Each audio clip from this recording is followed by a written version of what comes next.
Oui. Incroyable, murmure Tom. On est vraiment remonté très loin dans le temps. Le dinosaure ressemble à un énorme rhinocéros à 3 cornes. Il en a 2 longues au-dessus des yeux et une plus courte sur le nez. Derrière sa tête se déploie une espèce de carapace en forme de bouclier. C'est un tricéraptor. Oh, c'est un tricératops, dit Tom. Ça mange les gens, les tricératops demande Léa d'une toute petite voix. On va regarder. Tom oh, feuillette le livre jusqu'à ce qu'il ouvre la bonne image et il lit la légende. Les tricérators vivaient dans la dernière période du Caractère. Ce dinosaure herbivore c'est plus de 6 fois tonnes.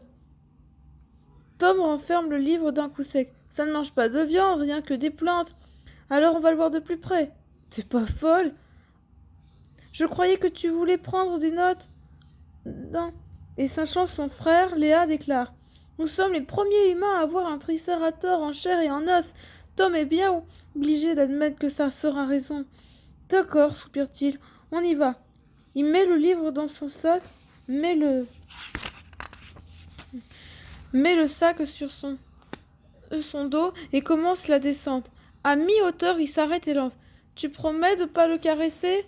Promis. De ne pas lui parler? Promis. De ne pas... Oh, ça va? Tu descends? Oui ou non? Tom descend et Léa le suit quand il arrive en bas de l'échelle. Le ptéranodon leur lance un regard amical.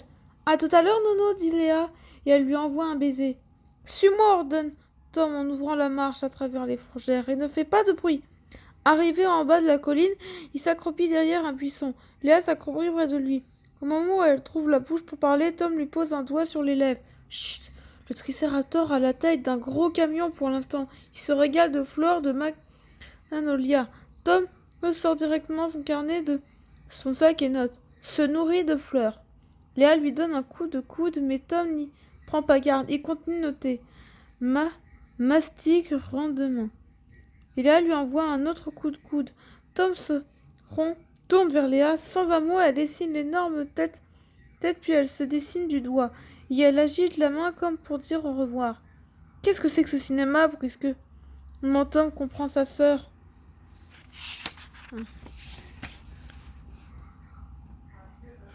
L'œuf veut s'approcher de l'animal. Il tend le bras pour la rattraper.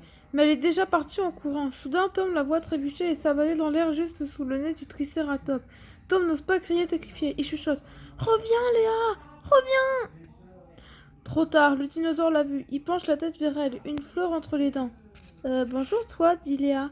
Reviens, Léa! Cette fois, Tom a crié de toutes ses forces. Sa sœur s'est remise sur ses pieds. Elle l'appelle. Viens, il a l'air gentil. Léa, méfie-toi de ses cornes. Je t'assure qu'il est gentil. Le tricérator regarde la petite fille. Il mâche sa fleur, l'avale, puis il se détourne et s'éloigne tranquillement de l'autre côté de la colline. Au revoir, fait Léa en agitant la main. Puis elle se tourne vers son frère. J'avais raison. Tom en répond par un grognement, mais il note de tout et son carnet. Amigal pacifique. Viens, dit Léa, allons voir s'il y en a d'autres. Au moment où Tom se relève, un éclat brillant dans l'herbe attire son attention. Il se penche et ramasse un objet doré. C'est un médaillon en or. Une lettre est gravée et sur l'une des faces au grand M, au jambage élégant. Alors ça, souffle Tom, quelqu'un est passé par ici avant nous. La vallée des dinosaures. Léa, crie Tom, regarde ce que j'ai trouvé. La petite fille ne répond pas. Debout sous l'arbre, elle écueille une fleur de Maconalia. Léa, j'ai trouvé un médaillon. Mais sa sœur a remarqué quelque chose sur l'autre vaisseau de la colline. Oh, souffle-t-elle. Léa Léa n'écoute pas. Sans lâcher sa fleur de Magnolia, elle s'est vers la pointe. Léa, reviens, s'écosse Tom. Et à peine perdue, Léa a disparu.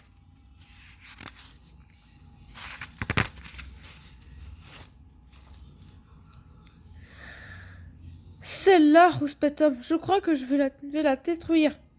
Il met le médaillon dans la poche de son bermuda et ramasse son sac à dos. Il entend soudain une sorte de mugissement semblant au son grave du pape, puis la voix de Léa. Tom, au secours!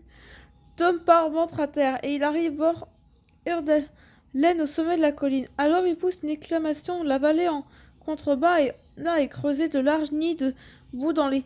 Il s'agit de minuscules bébés dinosaures. Léa Là, à genoux devant l'un des nids et au-dessus, elle se dresse une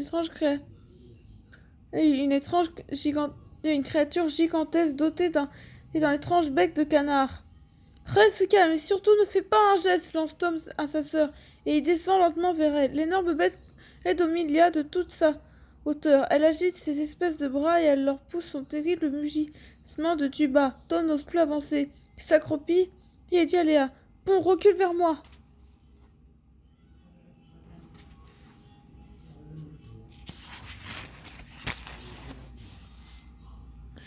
Maintenant, lentement, très lentement, et comme la petite fille veut se relever, il lance: Non, rampe! Léa s'écute en silence sans lâcher sa fleur. Euh, le dinosaure à bec de canard mugit encore et s'embrale à sa suite. Léa se fiche. T'arrêtes pas, dit Tom, dans un souffle. Allez, quand sa sœur n'est plus qu'à une mètre de distance, il se penche tant de bras, lui agrippe la main et la tire vers lui. Il ordonne: Mets-toi à quatre pattes et fais semblant de brouter. Quoi? Oui, c'est une ruse. Léa obéit. Les deux enfants en baissent la tête et mastiquent avec application. Ça a l'air de marcher. Le grand dinosaure se calme.